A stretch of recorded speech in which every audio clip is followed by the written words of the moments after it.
Hello, I'm Laura Foote, and today this is Space and Shape Part 3. Today we're going to be looking at surface area, as well as looking at problem solving within the space and shape topics, looking at volume, area, and surface area. The terminology we need for this section is that surface area is the total area of all the faces of a 3D shape. Please note that you can refer back to Part 1 and Part 2 in order to get the definitions for area and volume.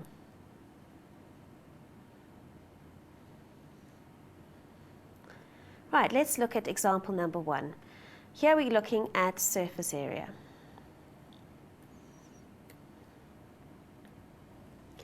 An open top fish tank has the following dimensions. Please note that it's open top, so that means that this has got no lid. The length is 2,5 meters, so this is my length. My breadth is 2 meters, and my height is 1.5 meters. Determine the total surface area in meters squared, always look at our units that we want, of the glass used. So if we're looking at the glass, we need to remember again that there is no lid.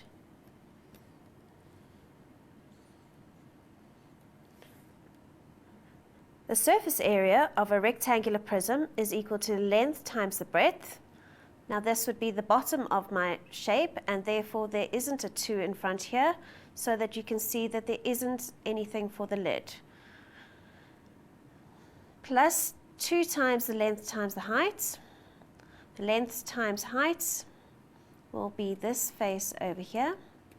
And the reason why there's a 2 in front is because there's 2 identical faces. One is on the back. And then 2 times breadth times height, which is this face over here. All we really need to do is to take our formula and substitute into it. So I'm going to take my surface area, and length times breadth is going to be 2,5 times 2 plus 2 lots of length, 2,5 times height, which is 1,5, plus 2 times the breadth, which is 2 times my height, which is 1.5. Now I'm going to type that all into my calculator. So identical as it is written down, so brackets 2.5 times 2 brackets plus 2 brackets 2.5 times 1.5 close brackets plus 2 brackets 2.15 close my brackets equals, and I'm going to change that to a format that I can actually read. So it's going to be 16,8 meters squared. 16,8 meters squared. Remember that you need to check that that is actually the units that we actually wanted, and that is how my answer would be written. Please also check that because we were doing a fish tank that was a rectangular prism, there should be 5 faces. There's face 1, face 1, 2 more faces, another 2 more faces, so we've got 5 faces altogether. And that is corresponding with a rectangular prism without a lid.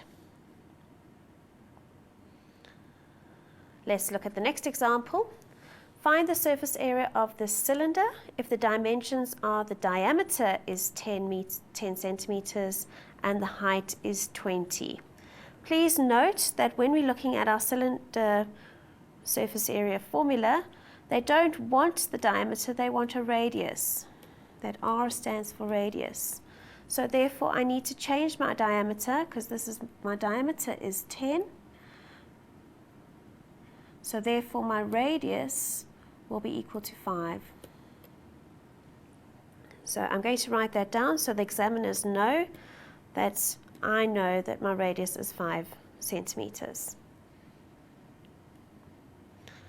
And again, it's just substituting into the formula. Please note that they've said that pi is equal to 3.14. So my surface area is equal to 2 times 3,14 times my radius, which is 5, times my height, which is 20, plus, now we have over here, 2 times 3,14, that's my pi, times my radius squared. So it's going to be 5 squared. So all I've done is I've actually used this formula and I've substituted in the numbers that they've given me from the question. Again, I'm going to get out my calculator and type it in exactly as it is. So 2 times 3.14 times 5 times 20 plus 2 times 3.14 times 5 squared equals, and my answer should be 785. I need to look and see what units I was using. I was using centimeters. It is surface area, so my answer should be in centimeters squared. Right, let's now move on to some questions on problem solving using our space and shape. The problem solving is going to be involving areas, volumes, and our surface area. Let's look at example 3. The athletics track shown below consists of 2 straight lines and 2 semicircles on either end of the track. So you can see there's my 2 straight lines, and because it looks like a rectangle, this is also going to be 100 meters over here. And I've got 2 semicircles. 2 semicircles, if I had to bring them together, would make a circle, because 2 semicircles make a whole circle. Please note that I've been told that this distance over here, which isn't drawn in the shape, but you can see that that is that distance there, is 80 meters. And in the case of my circle, this distance is actually be my diameter. So my diameter is 80, so therefore my radius is equal to 40 meters. Remember, your radius is always half of your diameter. The following formula may be of use in order to answer the questions below. The area of the circle is pi r squared. Circumference of a circle is 2 pi r. The area of a rectangle is length times breadth. And then they've told you what each of those things are. Remember also that they've told us that pi is equal to 3.14. Let's go and have a look at what they want us to answer now. Determine the area of the field inside the track. So in other words, I'm actually looking for the area inside this whole shape. And you can see very clearly that it's made up of a rectangle, so my total area is equal to the area of a rectangle.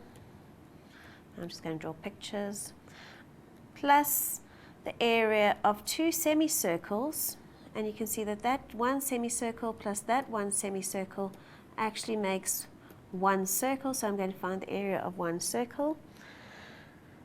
And we know that the area of a rectangle is length times breadth, and we know the area of a circle is pi r squared. If you're not remembering those off by heart, remember to refer back to your formulas. Length, we've worked it out to be, or they've given us to be 100, and our breadth is this amount here, which is 80, plus pi, they've told us to use 3,14, times my radius squared. Now we've looked at our radius. It's going to be half of that distance, because this is 80 and that is my diameter, so my radius is going to be equal to 40. So I'm going to times that by 40 squared. And I'm going to type that into my calculator. 100 times 80 plus 3.14 times 40 squared equals 13,024. 13,024. And again, looking at what units were we using, you can see that it was meters, so this must be meters squared. And that's my final answer. Going on to question number 2. Determine the cost of covering 12,500 meters squared of the track with grass if the grass costs 83 Rand per 2 meters squared, not 1 meter squared, for 2 meters squared. So I think the easiest thing we need to do is actually convert this to be 1 meter squared. If it's going to cost 83 Rand for 2 meters squared, obviously half of that is going to be what 1 meter squared is going to be. So I'm going to divide it by 2. 83 divided by 2 should give me 41 Rand 50 for every meter squared. I need to look back and see how many meters squared of grass do I need. It's going to be 12,500 meters squared times by the cost of 41 Rand 50 per meter squared. So getting out my calculator, 12,500 times 41 Rand 50 equals 518,750. So 518,750 Rand. That's a lot of money to pay for grass. Let's just check we've copied it down correctly. That's perfect. And let's go on to the next question. The right bend marked A to B to C of the track to be fenced with wire was with supporting poles of 2,85 meters apart. Calculate how many poles, and that's what we're finding, will be needed. I'm going to draw some pictures so that I can actually visualize. So this was A to B to C. Let's make some more space. And this, we can see, is a semicircle. And we want the perimeter. So what formula are we going to use? So the perimeter of a semicircle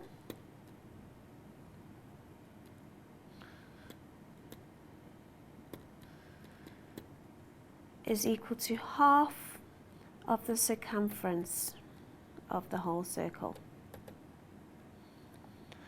And again, we're going to need to go back to look at our formula sheets to find out what we need to use for circumference. And we should know that it's going to be half 2 pi r. We're going to need to remember that this was 80. So this was my diameter. Therefore, my radius is still going to be 40. Let's substitute all of that. So half 2 times 3,14 times 40. And we're going to use our calculator to help us. So a half,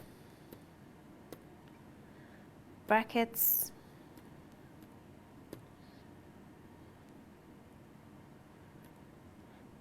2 times 3.14 times 40, close our brackets, equals, and we get an answer of 125,6.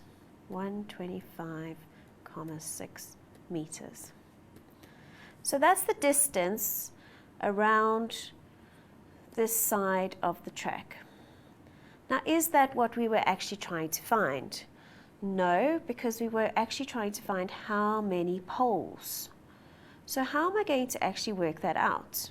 We need to imagine that we're going to have poles going from this side all the way around the outside of my shape, and the distance between them is going to be 2,85 meters. And just check that that is actually the measurement. So I need to actually take this measurement and I'm going to split it into gaps of 2,85. So the number of poles is equal to the perimeter of my semicircle divided by the distance of the gaps.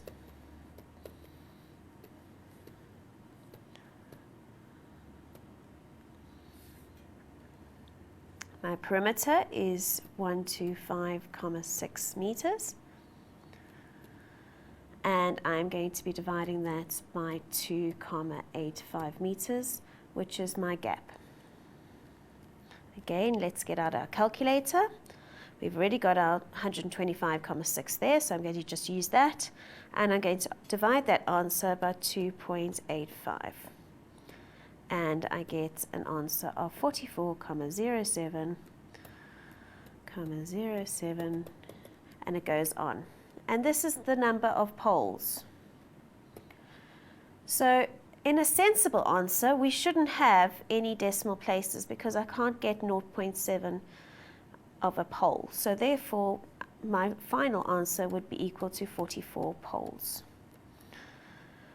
But this is actually a little bit of a trick, because if I had all of my poles going around and I'd split them up, I'd have my 44 poles going around the edge here and having an end pole, but I would actually need to find what is my beginning pole. So I'd actually need to add on a starting or an ending pole. So this is a little bit of a trick to see if you actually are thinking. So my total number of poles is equal to 44 plus 1, which is my end pole, or my beginning pole. It could be either one of those. And so my final answer would be 45 poles.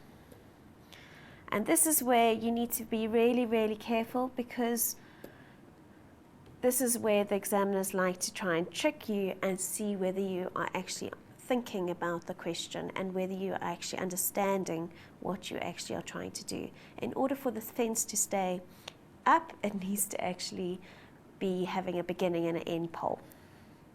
Let's go on to do some other examples.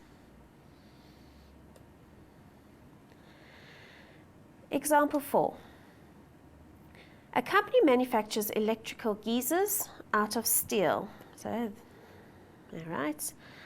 And the following two shapes, there's a cylindrical one, which is geyser number 1, and a rectangular one. And they've given us all the dimensions of these geysers. And they've even given us a picture so we can imagine it. So all of those dimensions have actually also been drawn into a diagram so that we can refer to them. Let's go and look and see what they want us to do with this information. Right, the first question is calculate the volume of geyser 1 in meters cubed. Okay, geyser 1, we know from this information that our radius is equal to 0,4 meters. And I know that my height is 1,2 meters. Therefore, I can use the formula that they've given us. The volume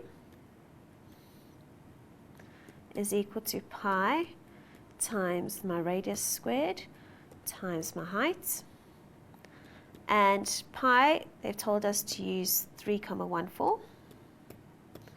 My radius was 0.4 meters, and that had to be squared. And I'm going to times it by my height, which is 1,2. Using our faithful calculator, it's going to be 3.14 times 0.4 squared times 1.2. It's always a good idea to make sure that your calculator screen matches this identically so that you know you haven't made any silly mistakes typing in your questions. And then I'm going to put equals. It's in fraction form, so I'm going to change it to be decimal. And my answer is 0.602,602,88. And this is meters cubed. And that's my final answer.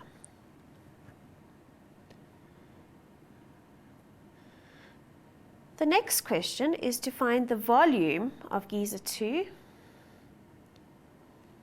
and they've told us that that is 768,000 centimeters cubed. They've told us that 1,000 centimeters cubed is 1 liter, and therefore they want to convert the volume from centimeters cubed to liters. So we want to change from centimeters cubed to liters. We know that 1,000 centimeters cubed is equal to 1 liter. So therefore, to convert from centimeters cubed to liters, I need to divide by 1,000. So I need to take my volume of geyser 2,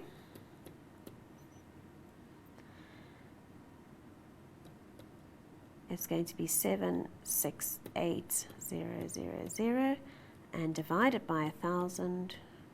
And this is a nice easy one we can do in our head. And I should get an answer of 768 liters. If you are not happy about doing something like that in your head, remember to use your calculator, because that obviously will help you to eliminate any careless errors.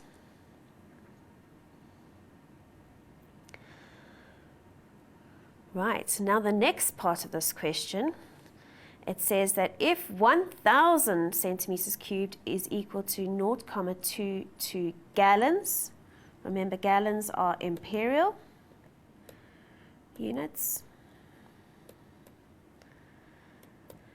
how many gallons, and that's the question we're trying to answer, will geyser 2 hold? Now we know that we had been given this information before, so geyser 2, going back to what we were looking at before, and they've already told us the volume of geyser 2, so the volume is equal to 768,000 centimeters cubed. Move that down. And we need to change this now to be gallons. Let's write down some of the information that we know. So we know that 1,000 centimeters cubed is equal to 0.22 gallons. So therefore, if I've got 768,000 centimeters cubed,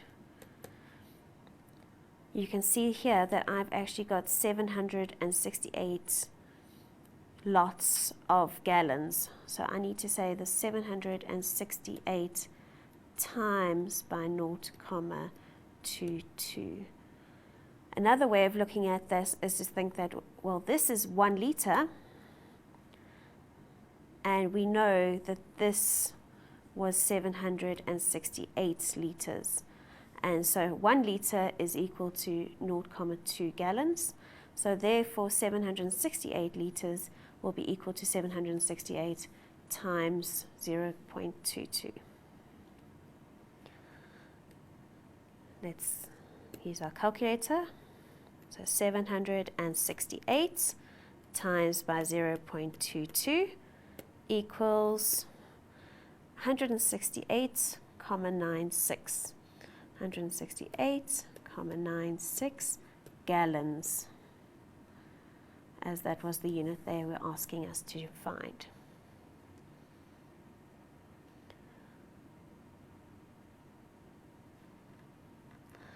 Right, part 4 of this question is the following. To prevent the loss of heat, geysers are covered with an insulated material. Covered always should remind you that that could be a surface area question. and so this is covered with an insulating material pasted on the outside surfaces. How many square meters, again suggesting that its surface area, of insulation material will be needed to cover geyser 1? Remembering that geyser 1 was the one that was a cylinder, and we might need to look back and have a look at the question to make sure we've got the right measurements. We need to know what our radius is, as you can see, and we need to know what our height is. So we need to write radius is equal to that, and our height is equal to. Let's have a look at our picture that we were given. You can see our radius was 0.4 meters, and our height was 1.2 meters. So radius 0.4,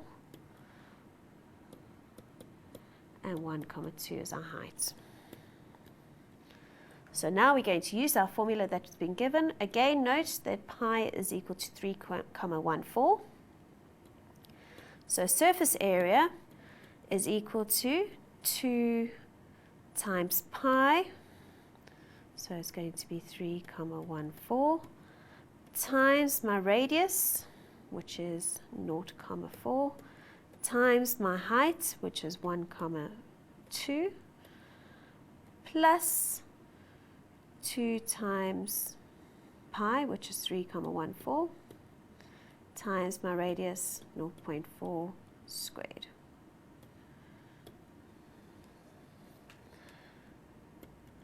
The easiest way of doing this is to plug this straight into my calculator. So we're going to have 2 times 3.14 times 0.4 times 1.2 plus 2 times 3.4 times 0.4 squared equals, and our answer is going to be 4,1024, 4,1024 meters squared.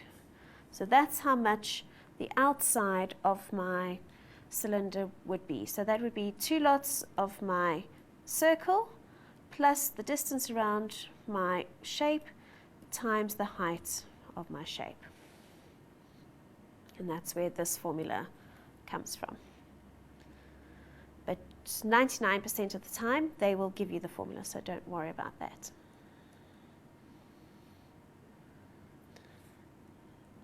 Right, the last part of this question is 1 litre tin of glue used to paste the insulation material can cover a surface area of 1.25 meters squared. So let's write this information down. 1 litre tin is equal to 1.25 meters squared. Calculate the surface area that a 5 litre tin of glue can cover. So 5 litres will be obviously 5 lots. So this is 1 litre, so you get 5 litres, it's going to be 5 lots of 1 litre. So it's going to be 5 times 2.5, sorry, 5 times 1.25. And again, using our calculator, it's going to be 5 times 1.25 is equal to 6.25. What are we measuring in? Remember, we are finding the surface area, so therefore my answer needs to be in meters squared. So it'll be meters squared. And that's my final answer.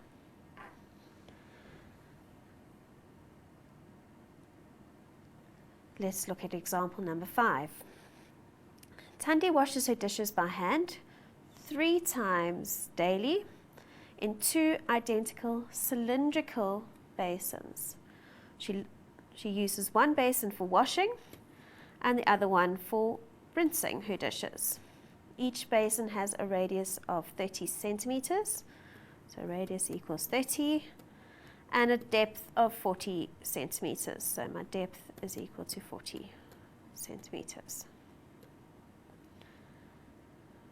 as shown in the diagram below. Okay, and there's a picture of a dishwasher. So you can see that they're obviously going to be comparing those two items. So let's see what they actually are going to be asking us. Tandy is considering buying a dishwasher that she will use to wash her dishes daily. So in other words, she's only going to be using the dishwasher once a day. Calculate the volume of one cylindrical basin. Remember, she's got two, but they've asked for only one, in centimeters cubed. The volume of a basin, volume of a cylinder, which is basically what our basin is pi times radius squared times my height. Let's write down the information that they've actually given us. So my radius, they've told us, is 30 centimeters. And my height, well, they've called it depth in the question, but it actually is my height, is 40 centimeters. So my volume of my basin, which is, as you can see, is a cylinder, basin, is equal to pi times radius squared times my height. So it's going to be 3,14, as they've told us that's what pi is again, times 30 squared times my height of 40. Using my calculator, 3.14 times 30 squared times 40 is equal to 113,040 centimeters cubed.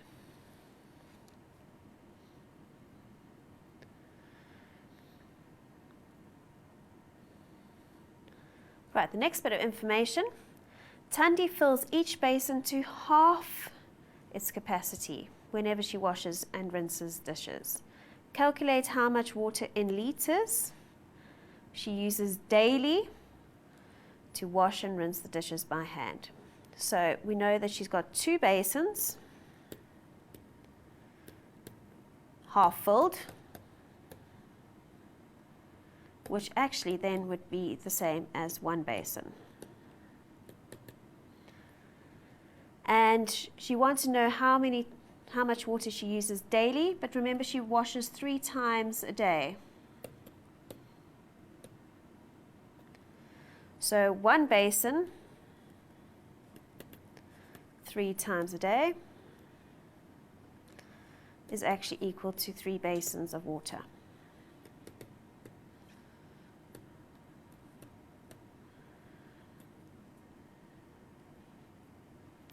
We've already calculated how much she's used in one basin, and that's this answer over here.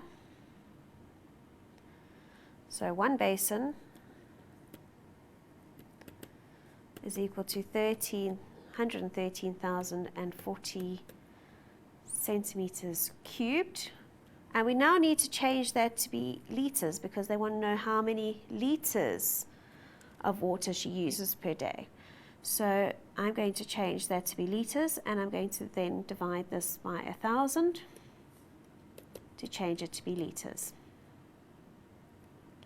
So it's going to be 113,040 liters per basin. And I'm just going to check that on my calculator. So I'm going to divide that by 1,000, and my answer should be 113,040. Remember, you don't always need that last zero. So that's how many liters per basin. And now remember, I've got 3 basins. So I'm going to take this answer and I'm going to times it by 3. And this is what my usage is per day using the basins. So 3 basins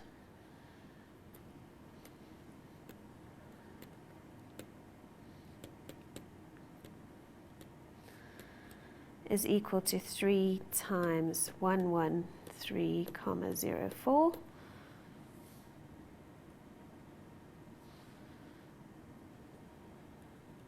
which is equal to 339,12 litres. So that is for our 3 basins per day of water.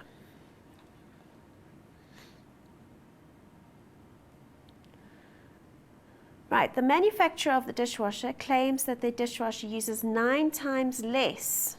How do I find out 9 times less? I actually divide my answer by 9. So 9 times less, I'm going to take my amount that my basins would hold, and I'm going to divide my answer by 9.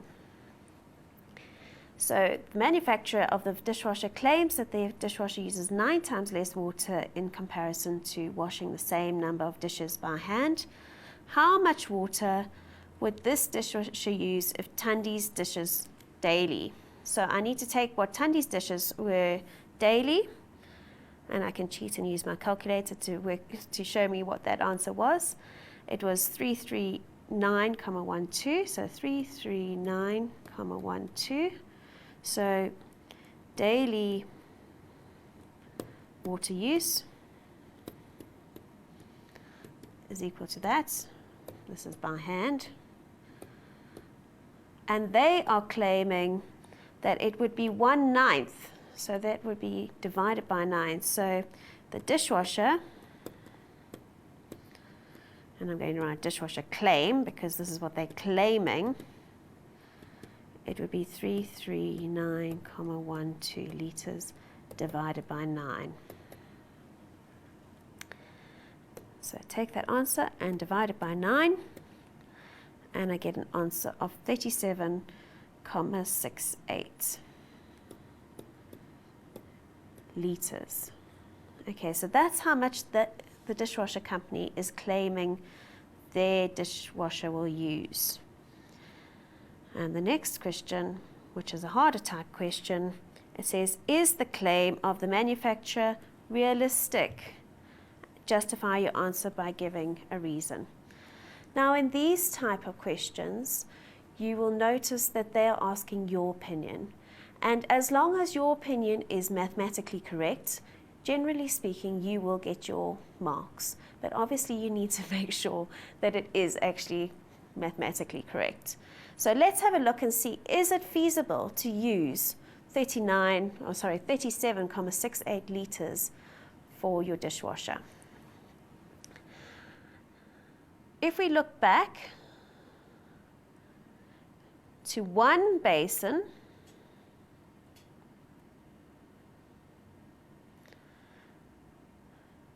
we worked out that the basin was 113 litres. So that was one basin.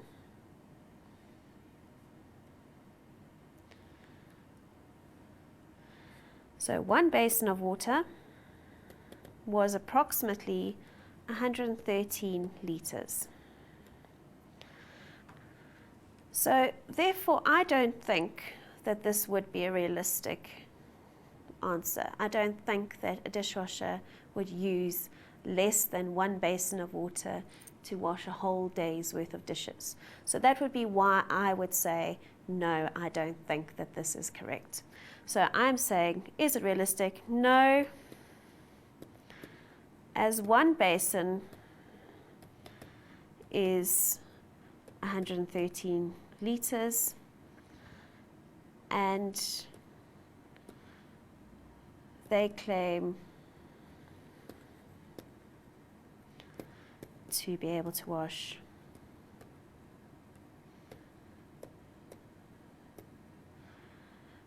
a whole day's dishes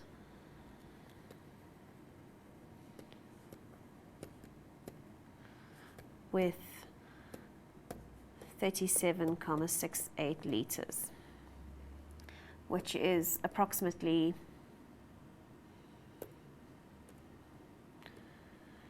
1/3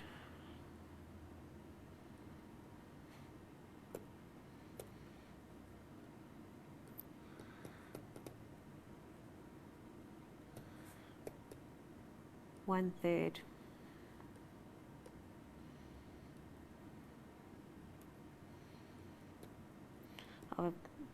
of a basin. therefore not likely.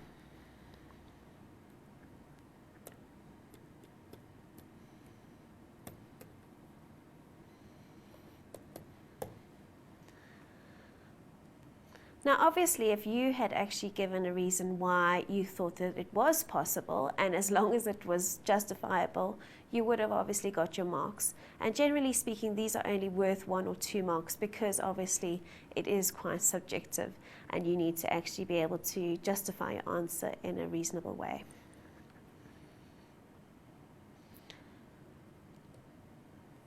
Right, let's look at example 6.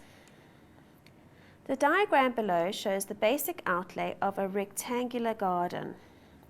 There's a triangular sand pit on the top right corner and a circular pond in the middle of the garden. The diagram is not drawn to scale, so therefore some parts might not look as they should. So for example, you can see that this looks like it's been a bit stretched out, and you can see that this distance is a lot bigger than that distance, even though this distance is a bigger number. So please make sure that you actually read carefully and make sure that you notice that they're not drawn to scale. Right, let's look at the next part. The owner of the garden wants to erect a low wire fence, so a wire fence around the pond, as shown below, and he needs to calculate the length of fencing that he must buy. The following needs to be taken into consideration. Then the area of the entire garden is 1,256 meters squared. The pond takes up 25% of the garden. So in other words, it would be 25% of that amount. The distance between the fence and the pond must be uniformly 20 centimeters, as shown below. So they've drawn you a picture, and they've shown you that there is 20 centimeters between the pond and the fence. So we need to remember that when I've got my radius, I need to add on 20 centimeters. So the fence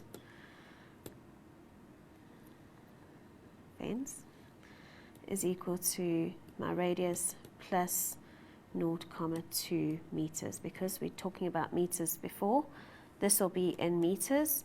So we need to actually change that 20 centimeters to meters, which is going to be 0.2 meters. Right. The following formula may be of use in order to answer the following questions.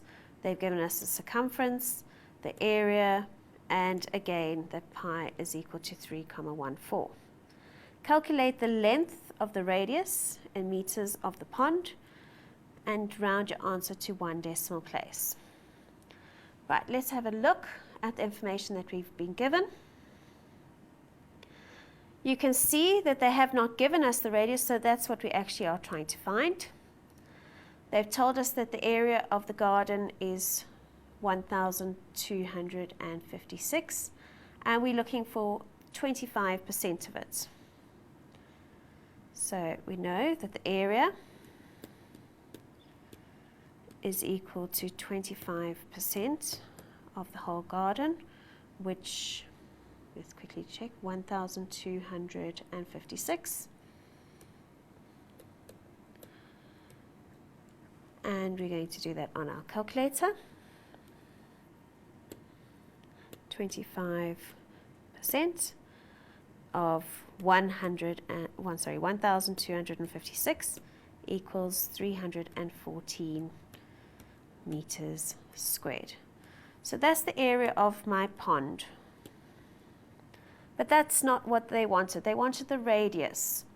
Now the reason why I found the area is that I know that area is equal to pi r squared, and we now know that the area is equal to 314. We know what pi is, that's 3,14. So therefore we've got one thing that we can find, and that is my radius. So I'm actually going to use that as my formula. So 314 is equal to 3,14 radius squared. I'm going to divide both sides by 3,14. So I'm going to take my calculator and say 314 divided by 3.14 to get my radius by itself. So I've divided by 3,14, and I'll find out that my radius squared is equal to 100. Therefore, my radius is going to be the square root of 100, which is equal to, if you're not sure, use your calculator. Square root of that answer is equal to 10. Square root of 100 is 10, and we're working in meters. So the radius of my pond is 10, and this piece of information is obviously not relevant.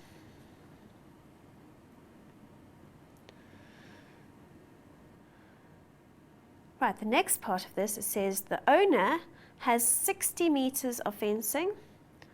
Is this enough fencing to fence around the pond? Motivate your answer with calculations. So motivate your answer. In other words, they do not want a yes or no answer. They don't want you to say yes, there is enough fencing, or no, there isn't enough fencing. They actually want you to show, using calculations, whether your answer is going to be enough or not. So, use of calculations. What information do we need to do? I'm going to need to find the distance around my pond, which would be my circumference.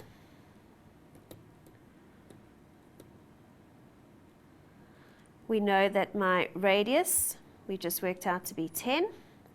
And we know that there is actually a gap between the pond and the fence, and that was 20 centimeters. And we actually decided that we needed to have these units the same, because that's meters and that's centimeters. We need to change that to be 0,2 meters. So therefore, the radius of the fence is equal to 10 plus 0,2, which is going to be 10,2 meters. So we need to now find the circumference of the fence. And circumference is 2 times pi times radius. Remember, we're going to have to use this radius because we're not finding the radius of the pond.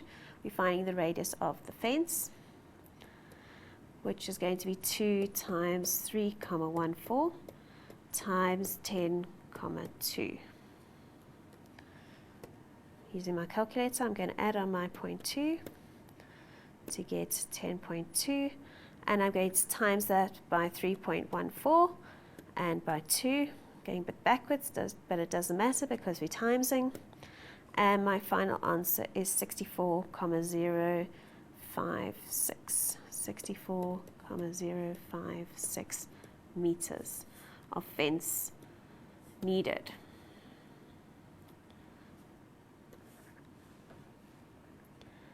Was that what we were actually trying to find? It says, is there enough fencing? So we need to actually say, yes, there is, or no, there isn't. They only had 60 meters, so my answer is obviously going to be no. No. He is 4,056 meters short, as he only has 60 meters of fencing.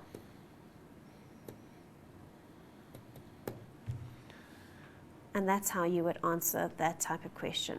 Again, you need to show with working out that you actually have thought about your answer and you actually can prove your answer is true or false. So if you had just written yes or no, you would actually get no marks because they are actually looking for your calculations to justify your answer.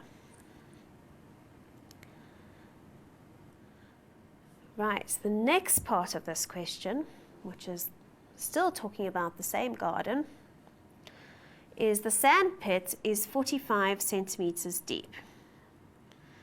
It is filled with sand, and the sand can be bought as follows, and these are the prices of the different amounts of sand. determine, using the volume formula, okay, which they've given us over here,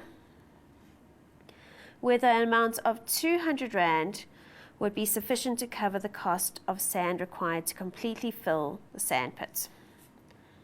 Okay, now this looks like a very easy question. We need to work out what the base, the perpendicular height, and the depth is, and we're going to have to refer back to our original question. They've told us the depth is 45 centimeters, so I'm going to write that down. Depth equals 45 centimeters, and like most of our other calculations, they've been in meters, so I'm going to actually change that to be 0.45 meters. I'm now going to look back at my question to have a look and see what is my size of my sand pit. So there's 12 is my one side, and I don't know what the other side is. It would have been useful if I had this bit of information, but I don't have that. Although they have told me what the area of my sand, or my garden area of the rectangle is. They told me it was, I think it was 1,256 meters squared.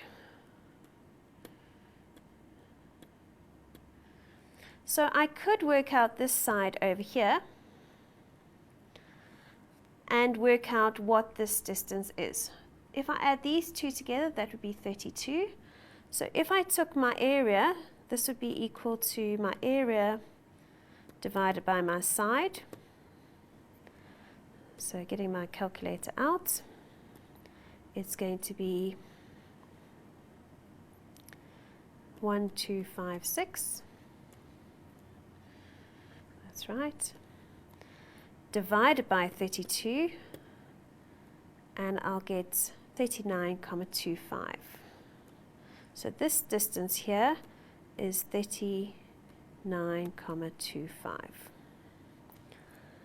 If this whole distance is 39,25, then I could take off this amount to work out what this amount is. So this amount over here, this distance here, is going to be 39,25 minus 34,5. So I'm going to take off the 34.5, and this side of my sand pit is going to be 4,75. So I now know, because this is a rectangle, that's a right angle. This side is 12, this side is 4,75. And let's go back to our question to fill this all in. This was 12, and this was 4,75. So we now know that my base is equal to 12, and my perpendicular height is equal to 4,75. Please note that this does not necessarily have to be the base at the bottom. This is the base of my triangle, so if I had turned it around, obviously my base would have been the other way around. And let's work out my volume then. Is equal to half my base, which is 12, times my perpendicular height, which is 4,75, times my depth, which I've remembered to put in meters. And again, using my calculator, half times 12 times 4.75 times 0.45. Have I typed it incorrectly? Yes. And my answer is going to be 12,825 meters cubed of sand. Now if I look back at my question, it says determine, using the formula, whether the amount of 200 Rand would be sufficient to cover the cost for the sand. So if we look over here, we obviously can't buy sand in 12,85 meters cubed. So I'm going to round that to be the nearest whole unit. So it's going to be 13 meters cubed of sand, not sand pits, sand.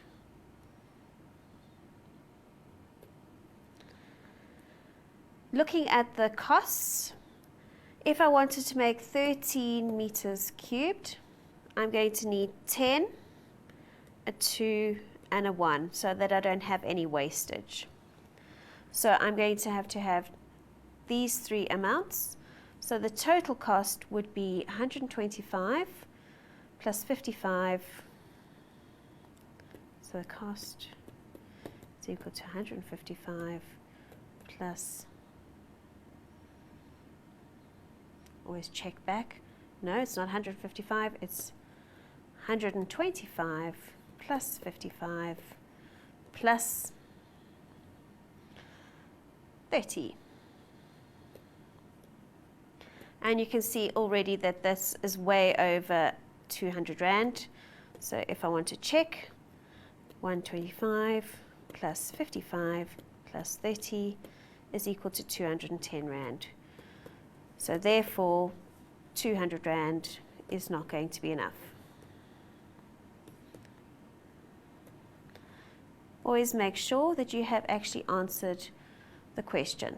It says whether an amount of 200 Rand would be sufficient. Obviously, you can see that it's not. So your answer must clearly state that. Going on to the next question. Example 7. Again, they've given us all the formulas that we need. The area of a rectangle, the total surface area of a rectangular prism, the volume of a rectangular prism, etc., and what all of those symbols mean.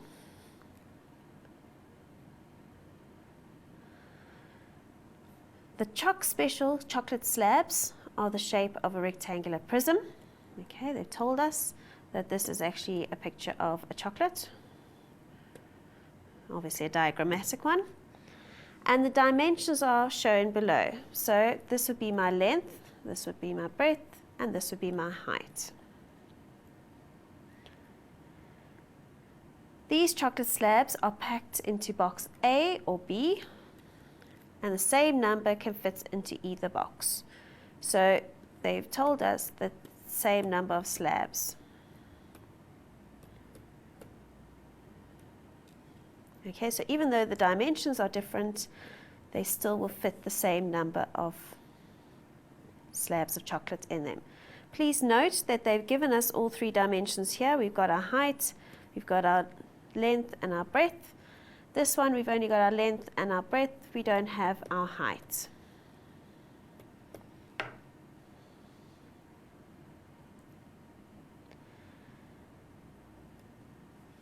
Right, the first question is calculate the number of slabs that would fit in each box. Now the key thing you need to remember they told us same number of slabs in each box. So do you think we need to actually calculate for each box? If they've told us that they are the same number in each box, obviously if we just work out one of the boxes, it will give you the same answer. So let's have a look. How are we going to find out how many slabs fit in this box? Let's go back and look at our pictures. They've sort of given you some clues of how to do this, but the easiest way of finding out how many slabs of chocolate fit into this box, I'm going to use box A because they've given us all the dimensions. I've got my 3 dimensions to find the volume. Okay, and I've got my 3 dimensions here. The easiest way of finding out what number of slabs of chocolate will fit in here is to actually work out the volume of the slab and the volume of the box. And if I say the volume of the box divided by the volume of the slab, it will tell me how many would have fitted in. So the number of slabs is going to be the volume of the box divided by the volume of the slab.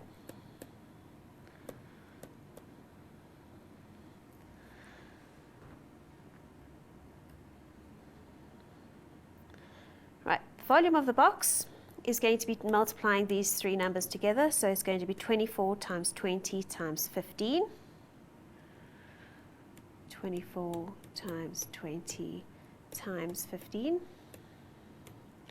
And I'm going to divide it by the volume of my slab of chocolate, which they've told us is 10 times 15 times 0,5. 0,75 should I say. So it's going to be 0,75 times 20 times 15.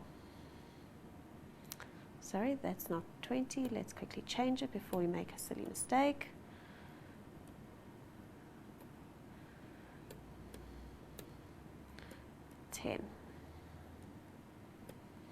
Let's check that we've got that correct. Should be 75, 10, and 15. Excellent. We're going to type this into our calculator. Brackets 24 times 20 times 15 divided by 0.75 times 10 times 15, and it gives us an answer of 64 slabs.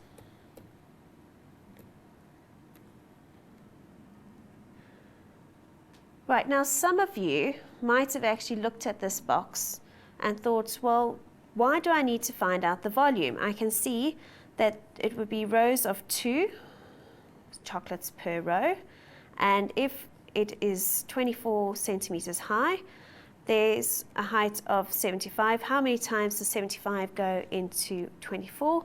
And that would tell me that there would be 32 slabs going upwards, and therefore 2 times 32 would give me 64. That method is not incorrect, and obviously whatever method you've used, as long as you've shown mathematically that you've understood the question and that you've understood how to actually get the answer, you would get your full marks. But sometimes it's easier to use formulas, and therefore you don't make any silly mistakes. Right, the next question, determine the height of box B. Now we know the volume of A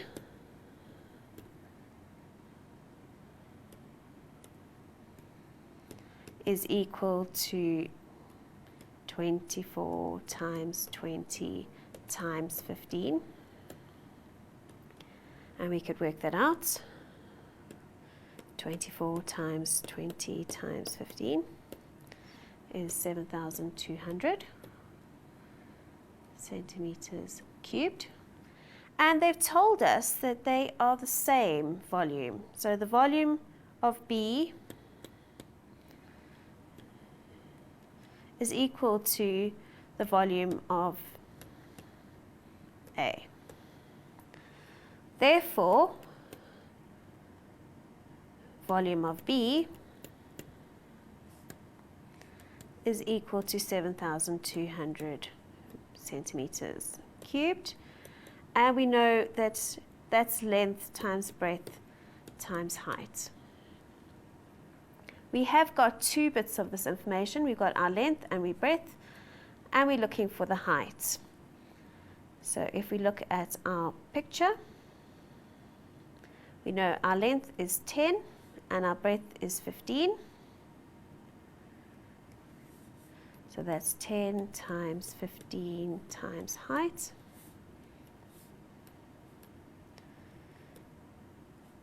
And 10 times 15 is 150. So 150H is equal to 7,200.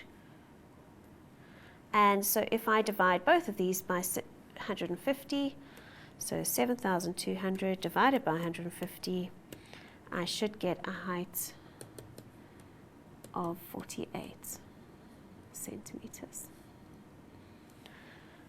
Does that answer make sense? If you look at this one, this is 24, this is 48. This one is double the width, so therefore this one should actually be double the height.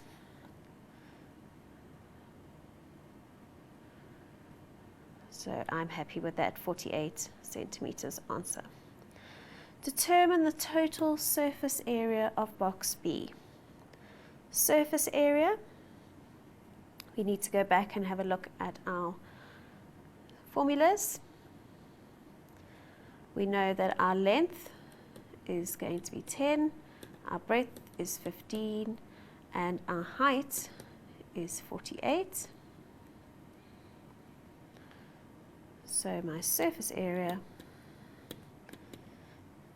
is equal to, they've given us 2 lots of length times breadth times plus length times height plus height times breadth.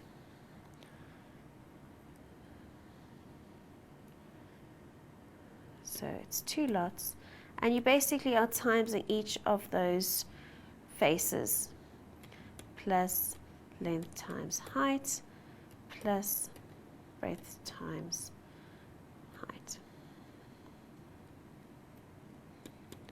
So it's going to be 2 times 10 times 15 plus 10 times 48 plus 48 times 15. A good way of checking this is to make sure that there's 2 of each of these, because then you have all of your faces done correctly. And using my trusty calculator, 2 brackets, 10 times 15 plus 10 times 48 plus 48 times 15 equals 2,700. And remember, we're doing surface area, so my answer needs to be centimeters squared. They usually ask for surface area when they want to know how much material to make something. So another version of that question would be to find out perhaps how much cardboard they would need in order to make the box. So that would be where they would probably ask you that, and sometimes then could go on to costing, etc.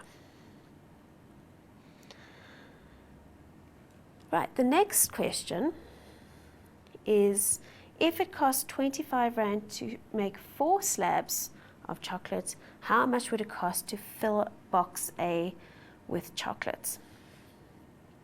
Now, from our previous questions, we've worked out that there was 64 slabs of chocolate in our box, and I would always write that down. So 64 slabs, just in case I had made a careless mistake.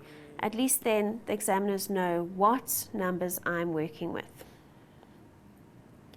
So 64 slabs, and they've told us that 4 slabs cost 25 Rand. So there's 2 ways you could do this. You could either say 4 slabs at 25 Rand.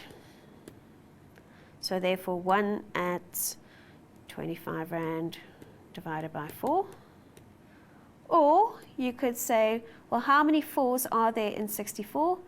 So 64 divided by 4, which is 16. 16 lots of 4. Either way, you will get exactly the same answer. So if I say 25 divided by 4, the cost per slab would be 6 Rand 25 each. And in this version, you would say there's 16 lots of 4 at 25 Rand. So let's work that out.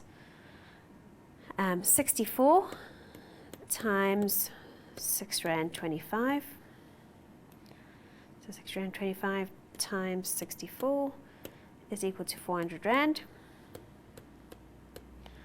Or I could have said 16 times 25 Rand.